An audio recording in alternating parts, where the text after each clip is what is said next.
pueblos, era medio chorro. Hasta que una dice, Israel necesita un ungido, necesita un juez, alguien que bregue por el pueblo. Y bueno, que esté bueno para la espada. Fue y lo ungieron. No solo que lo ungieron, Dios lo usó. Y no solo que Dios lo usó, él empezó a entender el principio de justicia, porque era un juez. Y había un pueblo, que ahora no recuerdo bien cuál era, que reclamaba una tierra, porque decía, Israel entró en esta tierra indebidamente cuando salió de Egipto. Entraron y no pidieron permiso. Pero Jefté revisó la historia y dijo, no fue así. Moisés había pedido permiso para entrar, ellos se lo negaron y ellos tuvieron que pasar de esta manera. Así que no está justo en lo que esta gente reclama de por qué se vuelve en nuestra contra. Así que él, seguro de que él estaba en justicia, que Israel estaba en justicia, le dijo a los enemigos, hagamos una cosa, que Dios juzgue entre ustedes y nosotros. Y si hay injusticia en nosotros, que perezcamos en la guerra.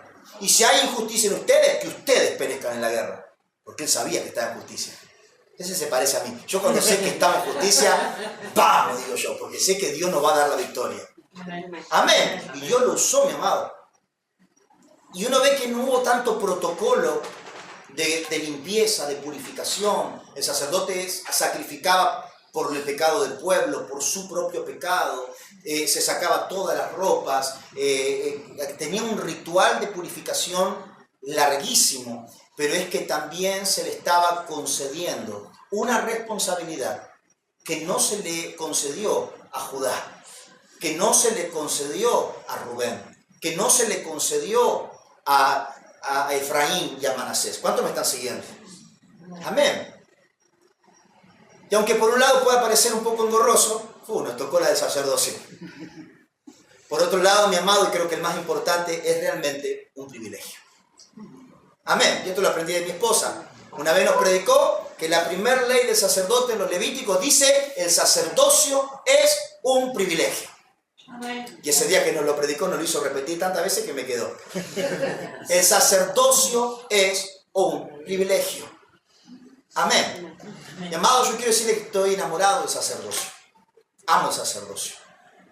Tanto así que toda palabra que a mí me daba en medio de Judá, Leoncito de Judá, tu abuela, yo soy un levita, decía.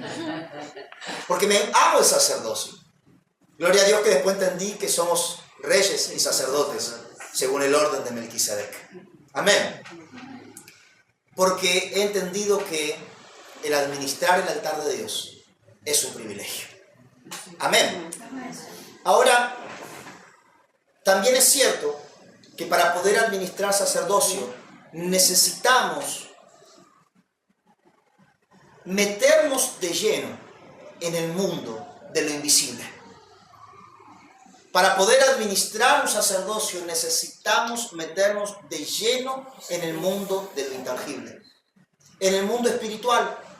Porque, amados, hablar de reino es algo muy tangible. Hablar de autoridad es algo muy tangible. Hablar de gobierno es algo muy tangible. Pero hablar de altar es inmediatamente empezar a hablar de algo que no se ve. De algo que es completamente invisible. Entonces todo ministerio apostólico, todo ministerio evangelístico, todo ministerio pastoral, todo ministerio magisterial va a estar tocando lo tangible constantemente. Porque el pastor está discipulando ovejas. Está tratando con si la oveja hace caso o no hace caso. Va a estar si toma el consejo o no toma el consejo. Va a estar cuidando si alguno se está descarriando. Pero está lidiando con algo que se puede ver. Con algo que se puede tocar. Con algo que se puede juzgar con la vista. ¿Cuántos me están siguiendo? Por favor, no estoy con esto naturalizando el oficio pastoral. Porque claramente tiene un elemento espiritual. Va a necesitar discernir como espiritual, pero están conmigo de que al menos tiene un rasgo muy natural que hace que sea un poquito más fácil manejarlo. Ahora, hablar de si el cielo está abierto o está cerrado es algo que yo no lo puedo medir, salvo que haya despertado mi espíritu al mundo de lo invisible, al mundo de lo intangible. ¿Cuánto me están siguiendo? Aún si fuera el pastor más carnaza de los carnazas, que no discierne si el hermano está en obediencia o está en cualquiera, Pero cuando lo empieza a ver de que falta culto, de que se hace el langa con las hermanas, y va a darse cuenta, che, ponete las pilas. Porque todavía el pastorado maneja algún elemento tangible.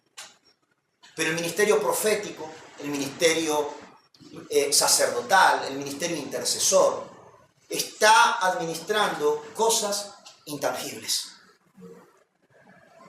Aún un ministerio apostólico, no el apostolado que se ve hoy en día, sino el apostolado bíblico, administra cosas que son intangibles. Porque Pablo administraba puertas espirituales de los territorios a los que entraba. No era un evangelista. A mí de chiquito me enseñaron que Pablo fue el más grande de los evangelistas. Y cuando a la luz de esta revelación empecé a estudiar su ministerio, empecé a darme cuenta que sí, parte de lo que terminaba haciendo era evangelismo, pero que su misión era apostólica, era abrir puerta al evangelio en los territorios. Y aún evangelizar es algo que yo puedo tocar muy fácilmente. Si la persona me aceptó a Cristo, lo evangelicé. Si no me lo aceptó, no lo evangelicé. Pero ¿cómo yo puedo decir que en tal lugar abrí puerta al evangelio? Y dice la Biblia que cuando Pablo hizo su primer viaje apostólico con Bernabé, desde Hechos 13 a Hechos 16 aproximadamente, él se va a Chipre, él va a Listra, él va a Derbe, él va a muchas ciudades, y cuando vuelve otra vez a la base de envío a Antioquía, dice que él pasó el reporte de en cuántos lugares logró abrir puerta al evangelio. Oh, ¿y eso cómo se come? Yo puedo decírselo de Nori, está viniendo gente o no está viniendo gente, si se está llenando, si somos poquitos. Pero el verdadero apostolado se mide si logramos abrirle puerta al evangelio o no le abrimos puerta al evangelio. Porque no se extrañen, quizá en un lugar está lleno de gente, pero no se le abrió la puerta al evangelio de Jesucristo. Amén. Yo he estado en lugares, he sido invitado a lugares, mi amado, donde me llenaron de pibes la sala, donde dijeron, estamos ganando el barrio, pero para ganar a alguien tendría que haber metido a alguien en el reino de Dios. Yo no vine a uno solo en el reino de Dios en ese lugar. Déjenme decirles que el evangelio del reino nunca llegó todavía a ese lugar. Pero están convocando gente. ¿Cuántos me están siguiendo? Entonces vemos que el ministerio apostólico, profético, intercesor, sacerdotal, se mide con una vara de medir muy diferente a cómo se mide el evangelismo, el pastorado o el magisterio. Amén. Amén. Y esto no es desmereciendo ningún ministerio. Acá mi esposa es mi principal testigo de que el ministerio evangelístico es el que arde en mi corazón. Es el fuego que arde. Si ustedes me preguntan por qué invierto mi vida en ir a Hudson, Ensenada, Berizo, es porque quiero ver el evangelio correr sobre los territorios. Amén. Amén. Amén. Pero soy consciente de que como casa se nos entregó una tarea apostólica y profética. Como equipo se nos encargó una tarea de abrirle puerta al evangelio en un territorio donde hay un cielo de bronce, donde hay un cielo de hierro, donde hay un cielo cerrado. Levantar un altar de Elías en un lugar donde está lleno de altares de Baales. Y de pronto esa faceta del ministerio se necesita medir con una vara de medir muy diferente que con la cual se mide el ministerio que se ve. ¿Cuántos me están siguiendo hasta acá? Yo quiero con esta palabra no solo despertar tu espíritu a una dimensión, sino también traer consuelo al corazón de alguien. Yo quiero traer consuelo al corazón de alguien. Amén.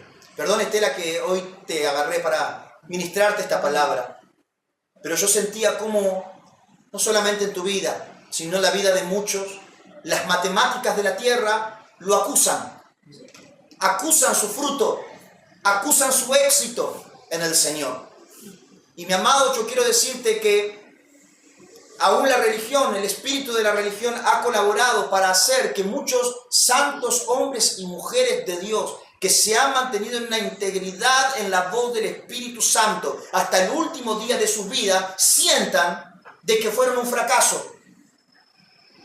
Mis primeros pastores, no el pastor González, sino los primeros pastores asignados como familia que tuvimos, pastores Conlon, unos misioneros pentecostales preciosos. Mi amado, yo los vi llegar a la vejez, viendo que sus hijos andan rebeldones, sus nietos ahí pisando una acá y una adentro y una afuera, y llorando por si hicieron algo mal, cuando yo los vi ser fieles a la voz del Espíritu Santo hasta su vejez. ¿Cuántos me están siguiendo? Y es donde uno puede decir, bueno, quizás fue muy bueno para el ministerio, pero fue muy malo para la familia. Pero acá somos testigos de la clase de padres que han sido. Y la clase de abuela que todavía la pastora Susana sigue siendo para sus nietos. Que los inviste del Espíritu de arriba abajo, ángeles, tu izquierda, tu derecha, adelante, atrás, arriba, abajo. Se van requete llenos de ángeles los nietos a su trabajo. Una sierva de Dios que ama a sus nietos. Y aún su nieto. ¡Oh, abuela! Aún uno de sus nietos un día volvía a la madrugada de la panadería, el panadero. Y le salieron unos chorros que estaban en una esquina. Pero cuando llegaron a robar, le dijeron, no hagan nada. Y amado, el nieto de la pastora Susana es así. Y flaquito encima. Y él dijo, ¿qué pasó? No hagan nada, no nos hagan nada, decía. Y él se dio cuenta, estos son los ángeles que me manda la abuela. Y ahora sí más rebelde que una cabra con las cosas del Evangelio. ¿Qué concluiremos entonces? ¿Que su ministerio ha sido un fracaso? ¿O que las matemáticas de la tierra no pueden acusar su fruto espiritual?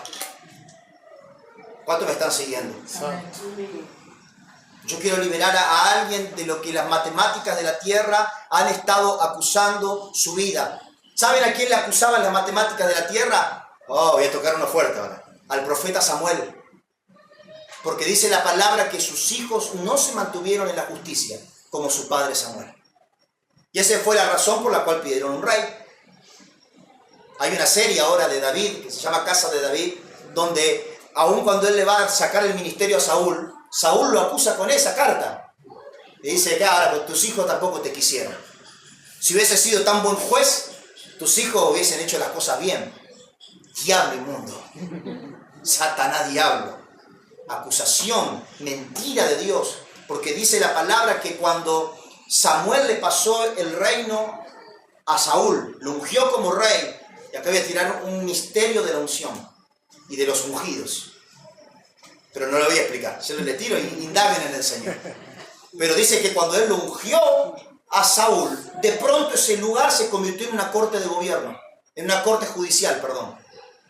Dice la Biblia que cuando él unge a Saúl, dijo, ahora en presencia del ungido, júzguenme. ¿Qué pasó acá? Hasta recién eras el juez y profeta Samuel, pero desde el momento que la unción le cayó a este hombre Saúl, él se convirtió en un juez. Y dijo, y en presencia del ungido, júzguenme. Cuidado con tocar a los ungidos de Jehová, aunque sean Saúl. Porque donde está el aceite, hay un juez. Y esa persona es la justicia de Dios en la tierra. El apóstol Pablo decía, soy la justicia de Dios en Cristo. Áchale. Yo soy la justicia de Dios. ¿Cuántos me están siguiendo? Pero Samuel dijo, júzguenme, si yo alguna vez hice injusticia, si le toqué el animal de alguien, si me robé la ovejita de alguien, y todo el pueblo al unísono dijo, nunca. Dígame si fui injusto en algún área de mi vida. Nunca. Ok, dijo Samuel. Ahora, para que vean de que ustedes no necesitaban un rey. O sea, ahora yo voy a cantar mi parte. Voy a hacer un sacrificio y aunque estamos en tiempos de la sequía, había una temporada del año que no habían lluvias. Era normal, no estaba mal. Era una parte donde no había lluvia. Pero aún hoy, que estamos en medio del tiempo de la sequía, va a llover. Y ustedes sabrán que cobraron neciamente de pedir rey cuando este juez nunca fue injusto. Y que el rey que Dios les dio nunca se los quiso dar. Entonces hizo un sacrificio, empezaron a venir nubes de no saben de dónde, y no solo llovió, caían rayos. Y el pueblo le pedía, por favor, deshaz lo que hicimos. Remuévenos este rey. Acababan de ungirlo. Hermoso empezó el reinado de Saúl. Acababan de ungirlo. Y dice que Samuel dijo, no, tranquilos. No les voy a remover este rey. Ustedes solo encárguense de hacer siempre las cosas bien delante de Dios Y Dios incluso va a bendecir a su rey. Pero sepan que este no era el plan de Dios. ¿Cuántos me están siguiendo hasta acá? Amén. Así que, ¿era justo Samuel o no era justo? Mamita querida, si no era justo. De que tenía los pantalones bien puestos para decir, ¿a quién le dicen justo? A ninguno. Bueno, ahora yo le voy a mostrar que ustedes sí fueron injustos. Medio como Jefté. Si yo estoy en justicia, ustedes van a morir en la guerra. Si ustedes están en justicia, yo voy a morir en la guerra. Así de seguro estaba de la justicia que había en él.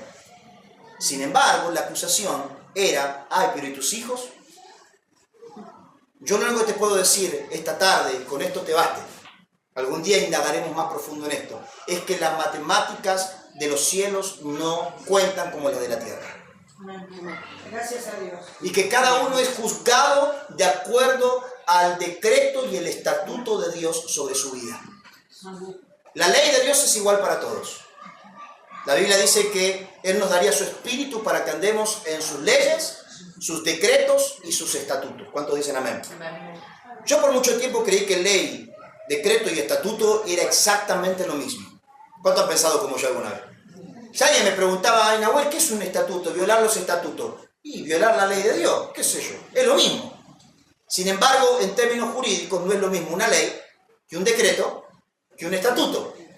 ¿Sí o no? Para poder explicarlo en términos nacionales, la ley es nuestra Constitución. Hay una ley. Entonces no importa si después al presidente de turno le gusta o no le gusta. Es la ley. Amén. Ahora un decreto es algo que se emite desde el Poder Ejecutivo. Hay un decreto que es una instrucción o un mandato por fuera de esa ley y es algo específico. ¿Cuánto me siguen? Amén. Amén.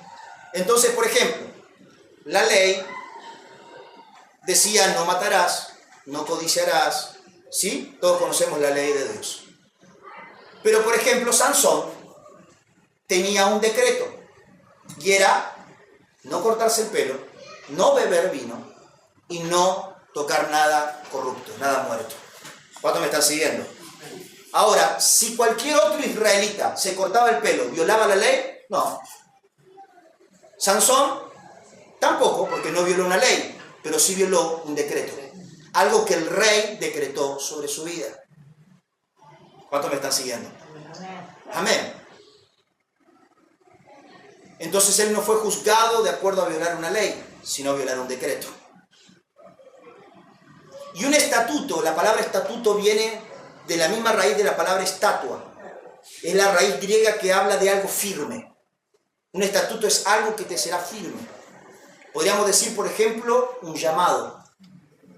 Es la misma raíz de la palabra irrevocable. Son los dones y el llamamiento de Dios. Es algo que no se puede mover. Es un estatuto. Un cumplimiento. Exactamente. Y es allí donde tienes que ser hallado.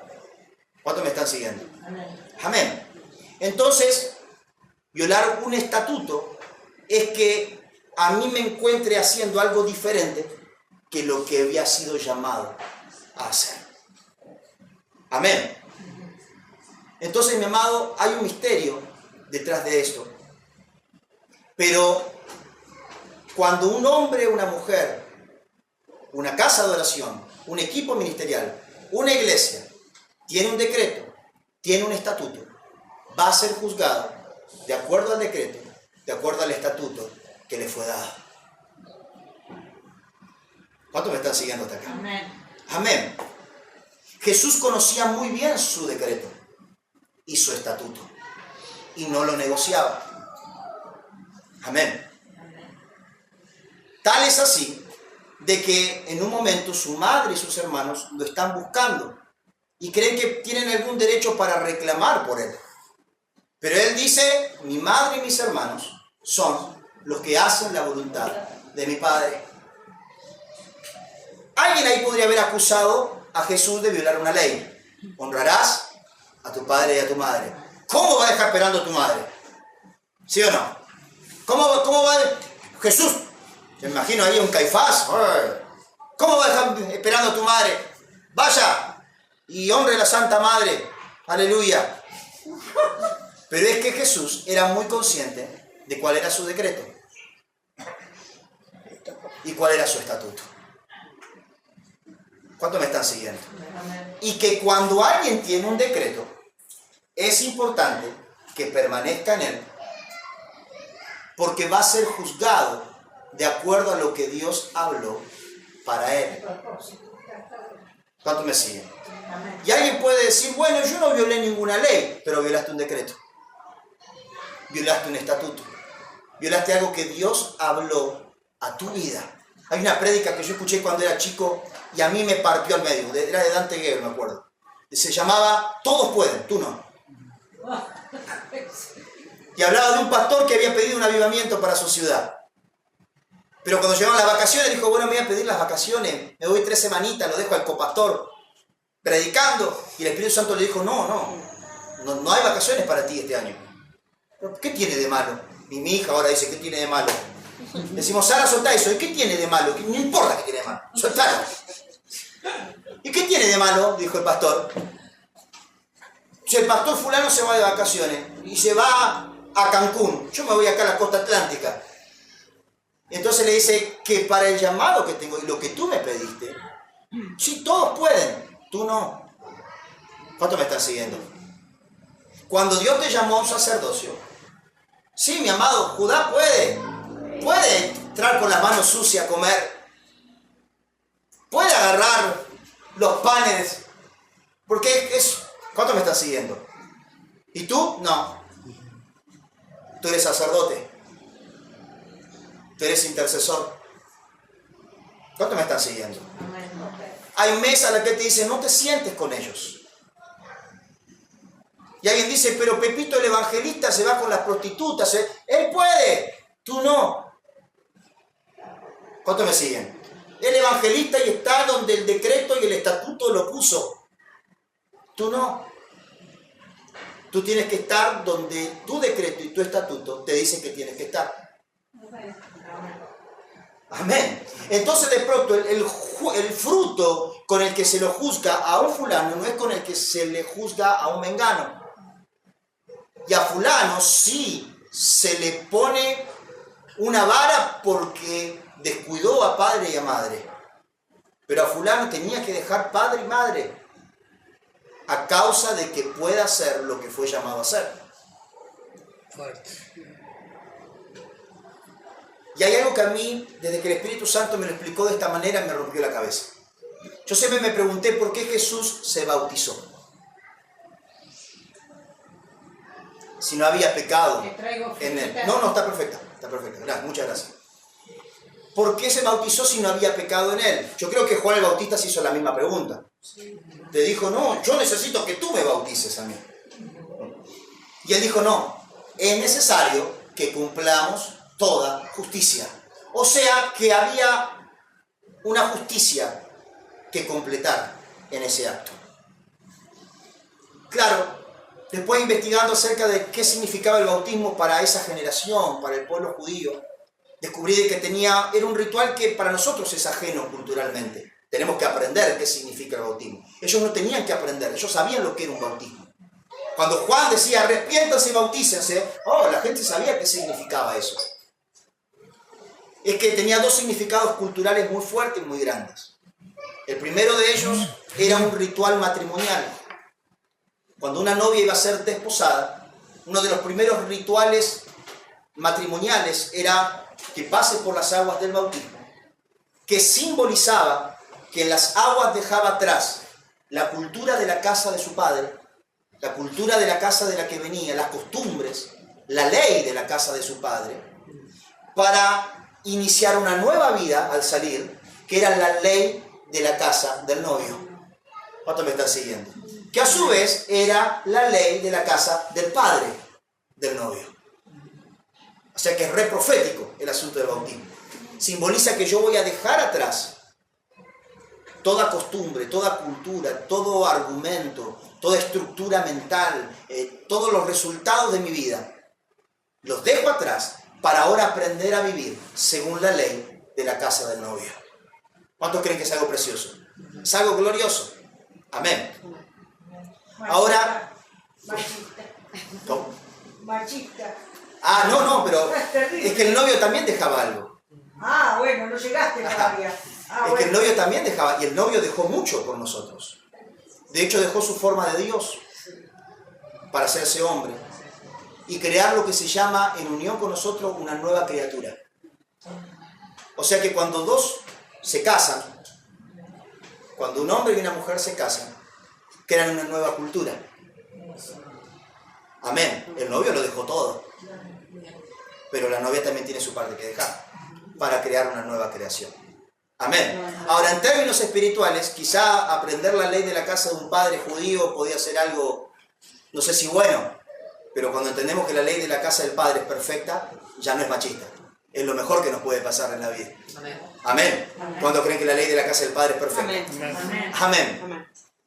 Ahora, ¿por qué si no había pecado en Jesús? ¿Qué tendría que dejar él atrás? Es que, amado, aunque no hubiera pecado en la vida de Jesús, eso no significa que no había costumbres.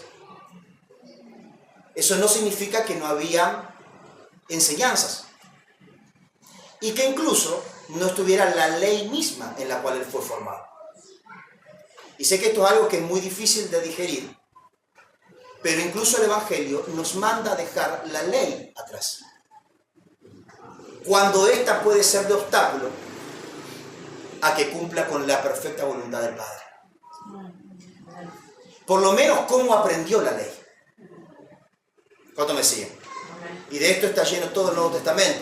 Nosotros ya no andamos según la ley de la letra que mata, sino la ley del Espíritu que vivifica, porque no conocíamos la presencia del pecado hasta que existió la ley, y la ley fue la que nos dio conciencia de pecado y la que nos introdujo también en la muerte. Por eso la ley terminó siendo muerte para el hombre. ¿Cuánto me están siguiendo? Amén. Entonces, una ley aprendida en la sinagoga, como honra a tu padre y a tu madre, si él no lo dejaba en el agua del bautismo para aprender la ley del Padre, como el Padre se la quisiera enseñar, podía ser que Jesús, por no dejar padre y madre, abandone el decreto y el estatuto que el cielo tenía para su vida. Y una vez casi lo hizo. Cuando en la boda del Cana, María le dijo, dale vino, se quedaron sin vino. Y él le dijo, ¿qué tienes conmigo, mujer? Aún no es mi tiempo. O sea que si él no vencía esta ley, podía María tener una injerencia, un gobierno sobre la vida de Jesús que le fuera contraria a los caminos perfectos y rectos de Dios para su vida. ¿Cuántos me están siguiendo? En una futura ocasión, ya cuando María lo anda buscando, decir que la madre lo busca. No, mi madre y mi padre son si hacen la voluntad de mi padre. Ah, ok. En otras palabras, amado, no quiero explicarme bien, que Jesús no iba en contra de la ley, sino de cómo se interpretaba la ley, de cómo se enseñaba la ley y de cómo se ejercía la ley. Si él no hubiese dejado aún su aprendizaje de la ley en las aguas del bautismo, más de un enfermo que sanó en día de reposo no se hubiese sanado, porque la ley que aprendió se lo impedía. ¿Cuántos me están siguiendo? Amén. Lo cual significa de que aún hay aprendizajes del Evangelio, de la ley de Dios, que me pueden sacar del perfecto estatuto y decreto de Dios para mi vida. O que aún fundamentos como la importancia de la familia y el guiar al niño en su camino y todo lo demás, que no esté saliendo, no se esté viendo, traduciendo en frutos visibles y tangibles, pueden acusar mi vida, que en realidad está siguiendo el perfecto decreto y estatuto de Dios para mi vida. ¿Cuántos me están siguiendo? Amén. Ahora tengo una buena noticia para ti. Y es que todo el que busca el reino de Dios y su justicia, Él luego se encargará de añadir todas las demás cosas. Amén. Pero será en los caminos del Espíritu y no en los nuestros. Amén. ¿Cuántos me están siguiendo hasta acá? Amén. Amén.